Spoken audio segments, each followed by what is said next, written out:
What's going on, guys? This is Martyrs Brigade 99 coming to you once again with another session with Killzone Shadow Fall. Alright guys, so we are in the slums and we're doing another 24-player Warzone. Now, I actually do a lot of extended Warzones, but the only reason why I don't upload those is because they're pretty long. And, when you kind of go through the analytics of a lot of these videos, you'll notice that people have really short attention spans, right? Like either their attention spans are low or, maybe they may listen for 2 or 3 minutes and they say, okay, I'm kind of done with this. So this is why a lot of times I just go ahead and upload the standard 24-man war zones. Another thing you guys may notice, because I had somebody kind of send me a comment, they're like, Brigade, you're not aggressive with the challenges as you used to. Well, let me explain why, at least when it comes to 24-man war zones. I do pursue, not challenges, objectives. I do pursue them, but I've basically maxed out all of the challenge requirements for capture and connect, which is one of the objectives on 24-man Warzone. Beacon theft, I've satisfied all of the defender kills, attacker kills, any challenge associated with beacon theft, I have maxed those out. I've maxed pretty much all of the challenges for search and destroy, both attack and defend, right? And even if I have it, you can easily get those in either because actually one thing you'll notice, I'm kind of aggressive on the objectives when it comes to search and destroy. But aside from search and destroy, which is pretty much standard on any Warzone, may it be classic Warzone, 24-man Warzone, or extended Warzone, that's pretty much a standard mission. So aside from maybe search and destroy, I've satisfied all of the challenges associated with the mission types for 24-man Warzone. So there's really, so I can pursue them, right? But a lot of times you'll just see me like I might circle the perimeter, go after kills. Certain missions, like some of the ones that I really like, I will go after them. But others, like let's say for example, I'm just kind of working on something like, let's just say aerial denial. That's one thing that I've been kind of practicing with regards to the voltage in particular. And this is especially for missions such as capture and connect. Now, area denial, what exactly am I talking about? Well, you're not necessarily trying to involve yourself in capturing the capture points, but you're off at a distance. You're looking for the perfect line of sight so you can basically prevent your opponents from taking a certain point. And I'm trying to do this on every single map, in particular with the voltage, because the voltage has good splash damage and whatnot. And after I find good lines of sight, so basically at this point I'm really trying to find really good lines of sight, because yes, you can hide off in the distance, but it doesn't necessarily mean that you'll have a good line of sight. So with a lot of different maps that we have, I'm kind of just looking for good lines of sight. And once I find good lines of sight, I'm going to start working on area denials, because once we finally get good clan, as soon as we get the clan rollout completed, I'm really going to be either looking for or creating my own clan, because at that point we'll be able to manage it, we'll be able to schedule scrimmages, and we'll be able to compete. Now, this doesn't mean that I'll never do pubs. I love pubs, right? I don't have issue with pubs. The only thing that really annoys me about pubs is when you get, the cream of the crop who like to dominate pubs. That's the only thing that I like, because it really removes all of the competition.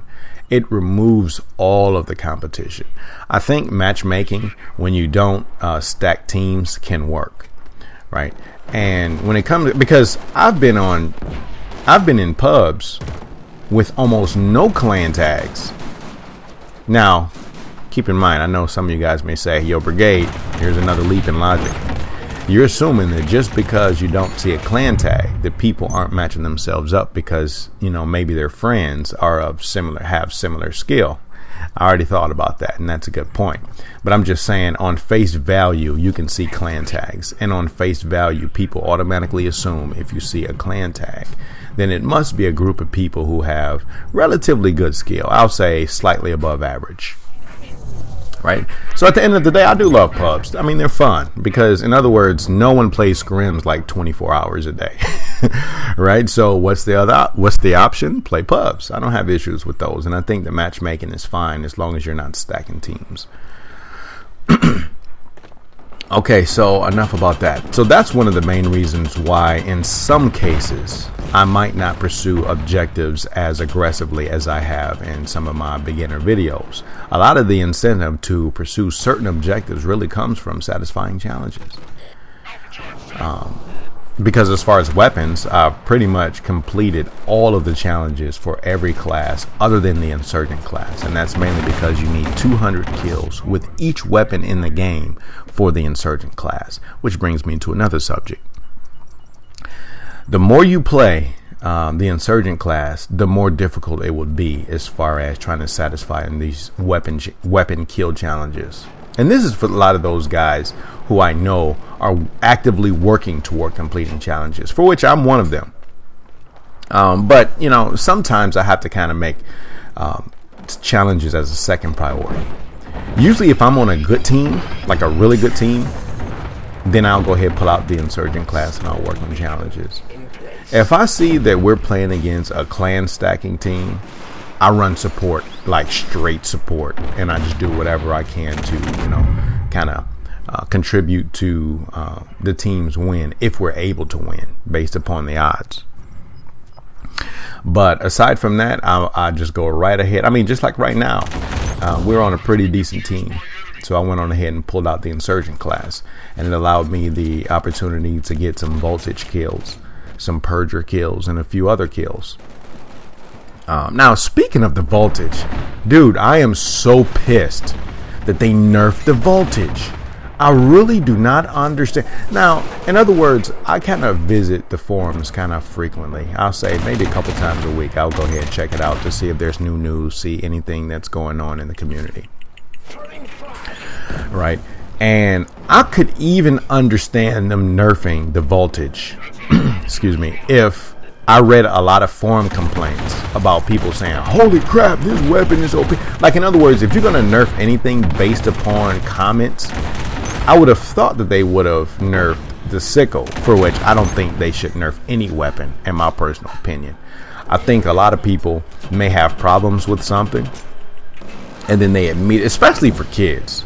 Now, I know I'm biased, you know, because I'm not a teenager, and I know there's a lot of, you know, crying teens who play video games. I do understand that, you know, so I'm not trying to be biased, but I mean, you just cannot deny. Like, I just really do not think that most adults, and when I say adults, I'm not talking 50. I'm just saying like at least 21. I'll just say that I don't think that most adult gamers are crying and complaining about nerfs and buffs to the same extent that, let's just say, a 14-year-old would. Now, like I said, I can understand if there are a lot of forum posts of people crying about how OP the voltage is. And just because a weapon may be annoying doesn't mean that it needs a nerf, nor does it mean that it's OP. Classic example. You know, a weapon like just eats at my skin? The sickle. The sickle eats at my skin. It makes my blood boil. Oh my God, that weapon makes my blood boil. Now, just because that weapon makes my blood boil, do I think it needs a nerf? No, I do not. Do I think it needs some type of changes? No, I do not. It's a shotgun. When at close range, it should be a one-shot kill. You know. But does it irk my nerves? Of course it does. But I'm just saying that to say that just because something may be annoying doesn't mean that it's bad, nor does it mean that it deserves a nerf. So back to the voltage.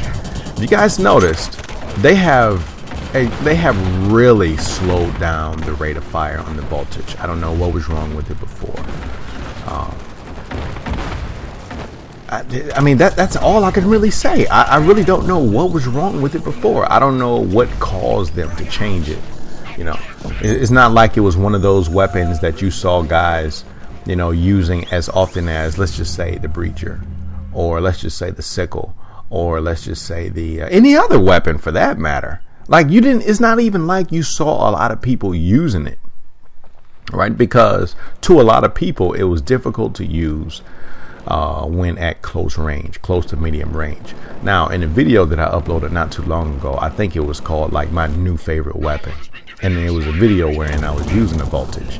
Now, I had gotten so good at the aiming where I could basically, like, I didn't even have to, you know, use it at a distance like some people do. Like, some people, like, they concentrate on area denial when it comes to using the voltage. Me, myself, dude, because, I mean, I have enough videos for you guys to know how my playing style is. I don't stay, you know, off in the distance.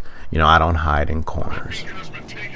I'm usually in the fight, no matter what kind of weapon I'm using. May it be the voltage, may it be the purger.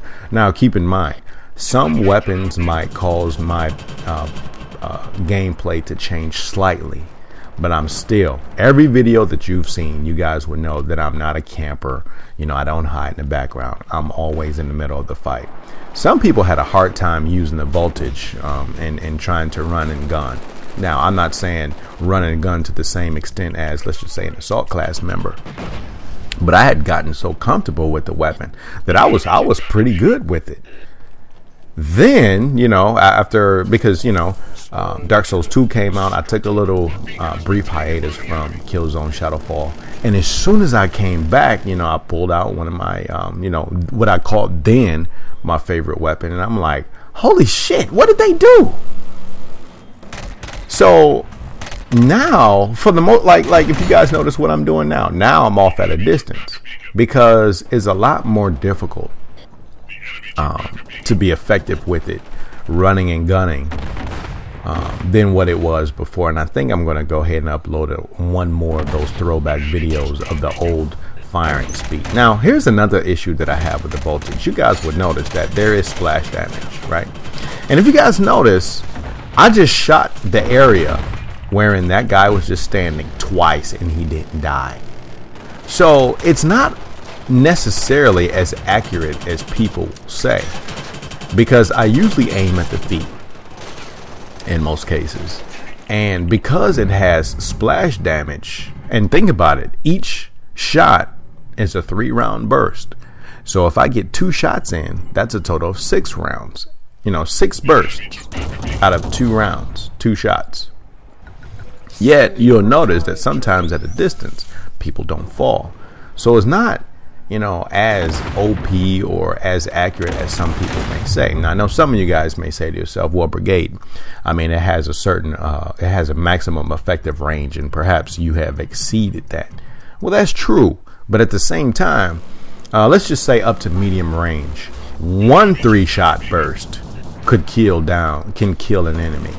So you would think, even if it has a maximum effective range, if I am shooting at you and my 6 bursts are right at your feet for 2 iterations, you think that someone would die, but sometimes it doesn't. At the end of the day, perhaps it just calls for a little more experimentation with maximum effective range and all like that. And maybe, I mean, just to be honest and maybe to be fair, maybe I need to adjust my aiming, right? Maybe that's just take some little practice on my part. Okay, but enough of the rant about the Purger. I just really don't know. Ultimately, I don't know why they nerfed it. I didn't really see any posts. I mean, it's just kind of like one of those things that came out of the blue. Now, certain weapon buffs and nerfs, you know this coming. Like, case in point, when the game was first released, dude, that Stova was pretty much garbage. Like 100% trash. That Stova was so bad. The recoil on that weapon, it was so bad that it was basically unusable. Right, and I think the muzzle flash was pretty much a problem too. So, you know, did they buff it? Well, yes, they did. They reduced the recoil and made it usable, for which I went through a period to where I was using the Stova all the time. So certain weapons, you can anticipate a change, right? Because I used to read on forum posts. There was also a posting, because like they have this they have this I forget what that thing is called, but anyway, you can come up with ideas and have other players vote on it, and if you get enough votes, Guerrilla Games will support it, right? And if they support it, then more than likely you would know that a buff or a nerf is coming. I didn't even notice those on the voltage. Okay, but enough about that. I think I've spent enough time kind of ranting about my disappointment with the voltage nerf. Now, another thing that I want to talk about is how much people complain about damn lag, right? And the degree to which these complaints are legitimate or not. Because, like I said before, I visit the forums a few times a week. And when I'm on the forums, all I hear is people bitching and crying about lag. Now, before you guys say, hold up, brigade, you can't tell me about my experience. Before you guys start saying that, keep in mind that I had the same issues myself. I even uploaded, I think, 2 or 3 videos dedicated to the subject of how my gameplay had improved greatly by simply changing a few things. And, in the event that you guys may be new to the channel, maybe you didn't get a chance to view that 1 or 2 particular video, and I had to run to the John right here. But anyway, in the event, I'll just go ahead and kind of summarize what I was talking about in those videos. When I first got the game, like I've never really been a first-person shooter guy, like never really. The Killzone franchise was my first. After Killzone, I got Battlefield Bad Company 2. I played Call of Duty a few times, but it just really wasn't my thing. So I've always been into Battlefield. Well, actually, I didn't really like Battlefield 3. I mean, it was cool. It had a lot of changes and everything, but I just really didn't like it. Personally, I preferred Battlefield Bad Company 2. Aside from that, my only first-person shooters that I've really dedicated a lot of time to is Killzones 2, 3, and obviously Shadow Fall. So, I wasn't really all up on the information about, oh, you need this type of television, or you need to have this type of connection, or I really wasn't up on that, because during Killzone 3, I didn't have a problem, right? I played Killzone 3 all of the time. All the time I played Killzone 3, and I didn't have a problem, right? And the times that I died, like in other words, I killed. My success far outweighed the times that I died. There will be times in Killzone 3 where I'll go like 60 and 30, right? And that was on a wireless connection.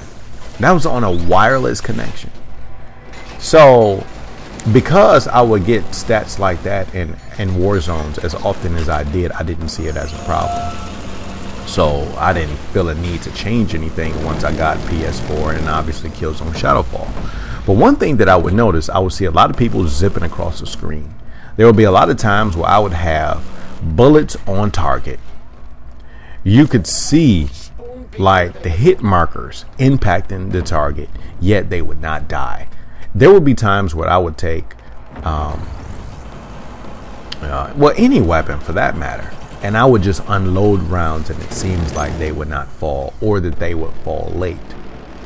So I had gotten so frustrated. Now keep in mind, for the first 3 months, from the date this game was released up until I would say January, maybe February, very early February, I was playing on a wireless connection.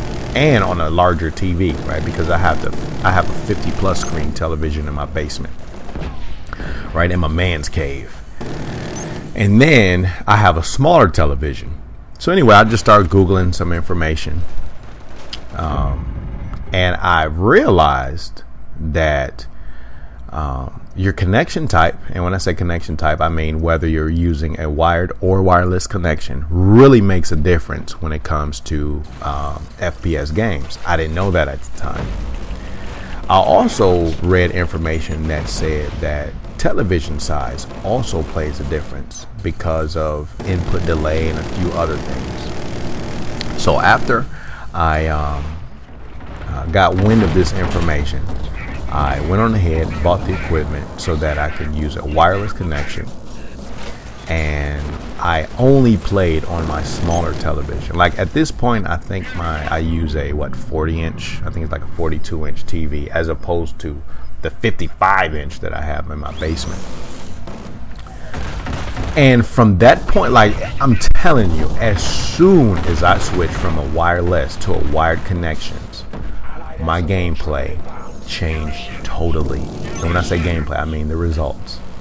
It drastically improved. Like in other words, I was still reacting the same way I always reacted, but it took 4 to 6 bullets, like it should, for opponents to die.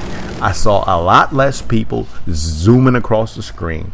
I saw a lot less issues of lag. People died when they were supposed to die. Like in most weapons, they should die, I'll say somewhere between, I'll just say 3 to 5 rounds at most. Right, and that's just kind of throwing the numbers out there. But it's not like Call of Duty where you run up on somebody and there's basically two bullets and they're dead. You basically have to keep your reticle still in order to kill somebody. So after seeing that for myself, and I read the blog articles on reducing lag, you know, it's just hard for me to believe that these people are experiencing lag the way they do. I think everyone needs to switch to a wired connection. As a matter of fact, I'll go ahead and put a link to those two Killzone Shadow Fall posts on lag, and if you guys are having issues, please read those articles. Well, hey guys, look like I'm running out of time, so hey, until next time, Martyrs Brigade is out.